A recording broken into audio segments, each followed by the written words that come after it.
So today we are jumping into one of the biggest stories of our time, the AI revolution. And it's really a story with two very different sides. On the one hand, you've got this growing fear about jobs just disappearing. But on the other, there's this massive, almost hidden investment boom that's taking shape right now. So what is it? Is AI a job killer, a generational opportunity, or is it somehow both? Let's dive in. First things first, this is not science fiction. The AI revolution isn't something that's coming in the distant future. It's happening right now. And it's targeting jobs that, frankly, many of us thought were pretty safe. Professional, white-collar office jobs.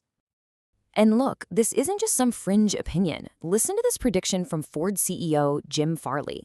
He's not talking about a small fraction of jobs. He's talking about half. That is a huge, landscape-changing number, and it really sets the stage for how high the stakes are here. And he is definitely not alone. The CEO of Salesforce, Mark Benioff, sees a future where having AI coworkers is just normal. And then you have Doug Clinton, who's been investing in AI for a decade. He gets even more specific. He thinks that in just the next 2 or 3 years, AI will be better than most people at their own jobs. You're seeing a real consensus building in the C-suite. Okay, so those are some huge predictions coming from the very top. But, it's easy to just dismiss that as talk. The real question is this stuff actually impacting real people with real careers today? Let's move away from the theoretical and look at a story that makes this all feel a little too real. So this brings us to a specific, real-world case study. This isn't a prediction. It's a look at exactly how a white-collar job can be automated from start to finish. Let's meet Mark Quinn. He's a senior director of AI operations. His resume is pretty impressive. It includes Waymo, Apple, LinkedIn. But it was his job at a health tech startup called DeepScribe that really shows the double-edged sword of AI perfectly. Now, what's so fascinating here is just how simple the whole process was. Quinn was hired specifically to manage AI operations. He did his job incredibly well, helping create systems that automated the exact work he was brought on board to oversee. And the result? Well, his role became redundant. He literally automated his own job out of existence, and then he was laid off. So the crucial point here is this. Mark Quinn's story, it's not a warning about the future. It's a report from the present. The AI-driven reshaping of the workforce, it has already started. But here is where our story takes a really big turn. We've been talking about the software, right? And what it does. But what about the hardware? What is the massive physical engine that is actually powering this entire revolution? This is the other side of the coin. Okay, so now we're shifting gears from the job market to the gigantic infrastructure build-out that makes all this AI possible. This is where the story of disruption becomes a story of incredible investment. And at the heart of all of it is this, the data center. The best way to think about it is like the factory of the 21st century. It's not some abstract cloud. It's a very real, very power-hungry building, just packed with servers and networking gear. And the demand for these factories, it is absolutely exploding. I mean, just how big is this boom? To give you an idea, a single company, EMCOR, ended just one quarter with a data center business worth $3.8 billion. This isn't some small trend. It's a tidal wave of construction and investment. And this is a perfect example of a classic investment strategy. See, during a gold rush, you can try to pan for gold yourself, and maybe you strike it rich. Or you can be the one selling the picks and shovels to all the miners. While everyone is focused on the AI software, that's the gold. A massive opportunity is popping up for the companies building the essential infrastructure. They're selling the picks and shovels. So who are these companies?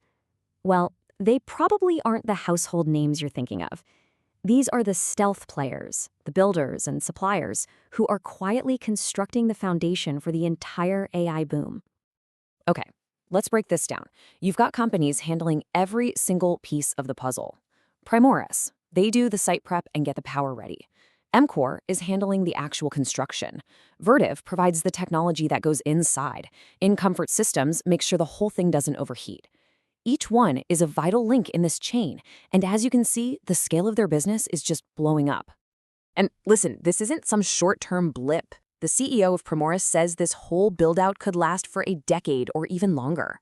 We are just at the very beginning of a massive infrastructure cycle, and it's all being driven by this insatiable demand for AI. So we've got this incredible investment story unfolding, but that brings us right back to our original question. What about the human side of this whole equation? As this brand new world is getting built, what's the path forward for the people whose careers are being disrupted? Which brings us to our final section. How do you actually navigate this new landscape? Because it's not just about avoiding displacement, it's about finding the new opportunities that AI is creating. For a glimpse of the other side of the automation story, let's meet Roy Lee. He's 21 years old, and instead of fearing AI, he decided to master it. He actually got suspended from Columbia University after using an AI tool he built during an Amazon job interview. But he didn't back down. He built a business around it. And here's his take on the whole situation. For Roy, the threat of AI is completely overshadowed by the opportunity. He believes that the single most valuable skill you can possibly have right now is the ability to build and develop with these new tools. So, when you put it all together, a really clear pattern starts to emerge. For every category of job that's at risk, things like repetitive analysis or standardized content creation, a new category of opportunity is being created. And these range from the really technical stuff like managing AI systems, to the physical work of building data centers, all the way to the entrepreneurial, creating brand new businesses that use AI. And that's really the core takeaway today. These are not two separate stories. The very same technological force that is disrupting the job market is, at the exact same time, fueling a once-in-a-generation infrastructure boom and creating entirely new paths for growth. It's a revolution, and it's going to have clear winners and losers, both in our careers and in our investments. The future of AI isn't some far-off idea. It is being physically built right now. The only question left is, on which side of that build will you be?